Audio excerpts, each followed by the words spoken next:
Hello, my name is Austin. And I'm Donasia, and we're part of the MVP crew.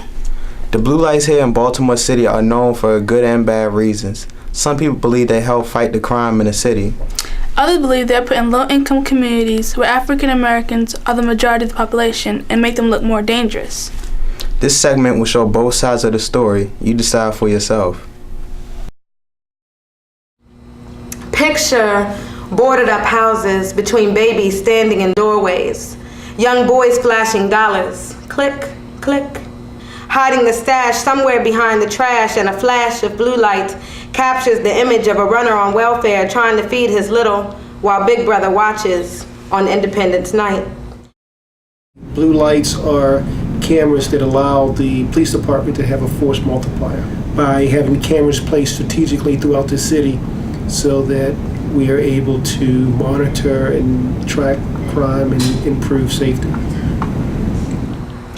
The first time I saw it, it really freaked me out. I didn't know what it was.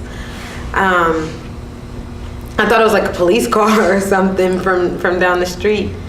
And when someone explained to me that it was a camera that had been installed like in high crime areas, it's disgusting. I think the cameras are quite effective when they're used properly. And again, we use a lot of the best practices, and we become a model for other agencies throughout the nation on the use of closed-circuit TV to help in the crime-fighting effort.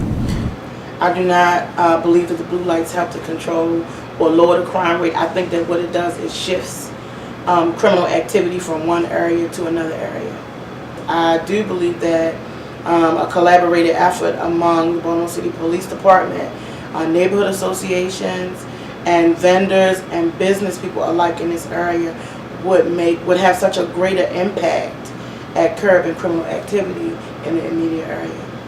You know, you look at studies that show like what are the effects of doing things as simple as like providing better lighting, right? You'll see a 20% drop in crime. You know, you provide more foot patrols of police, you'll see like a 20% drop in crime. You put up some flashing cameras, you might not see anything at all. There are 367 pole cameras posted in Baltimore City. The cameras cost $10 million to install. $3 million came from the police department's general fund, and another $7 million came from the Federal Homeland Security Fund and money seized from drug dealers. I think this is kind of pushing the boundaries of this reasonable expectation of privacy that the police claim doesn't exist on the street. We've had some very good support from all of our partners, the governor's office, City Hall, as well as the community. And we've seen a significant reduction in crime around areas that cameras are used. I don't think it's an invasion of privacy. The cameras aren't picking up anything that anyone in public wouldn't see or wouldn't view.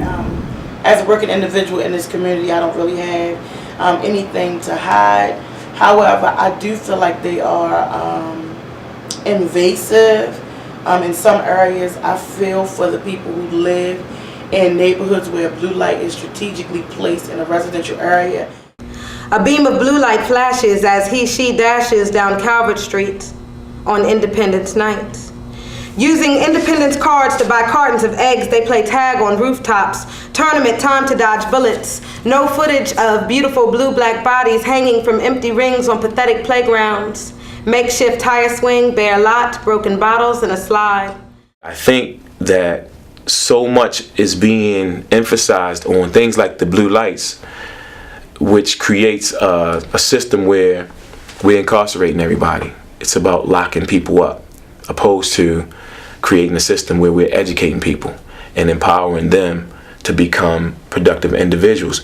It sends a clear message that somebody is watching. I think that if they're going to keep the cameras in place, then they need to continue to use them in investigations to go after those perpetrators, those who bring down the community. I think that it will send a message that the cameras are being used. The majority of the incidents caught on camera are drug crimes and nonviolent felonies. According to the Baltimore City State's Attorney's Office, in 2 weeks during December 2005, video from the pole surveillance camera showed that Baltimore police officers arrested 1,979 people. 599 cases did not have enough evidence to result in a charge. In 2006, of the 929 surveillance cases, 399 resulted in guilty verdicts.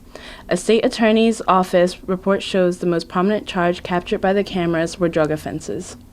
Rather than buying, millions of dollars worth of camera equipment, with the latest technology, I think things like, funding the public schools in Baltimore would be a much better, much better long-term solution, right? If people don't think they have any sort of alternatives, if people view the police and the authorities as this kind of militarized force that can use whatever violence they want, I don't think that's really convincing people that they should not commit crimes, that they should find other ways to live. Instead of just locking them all up, why don't we start investing that money in libraries? I think that we need to find other alternatives. We can't just lock everybody up, because at some point in time, a lot of them come back into society. And what do we have? Another criminal mind. Shine a light on baby mothers flashing WIC checks in front of plexiglass cages, cashing in disrespect to their government-garnished wages, which keep hair and nails done, diapers and rims for the Lincolns, hydrants opened for fun but still listen for distinctions between crack and pop pop. Now a blue light says stop, so the hustlers switch shop and the junkies cop on another block.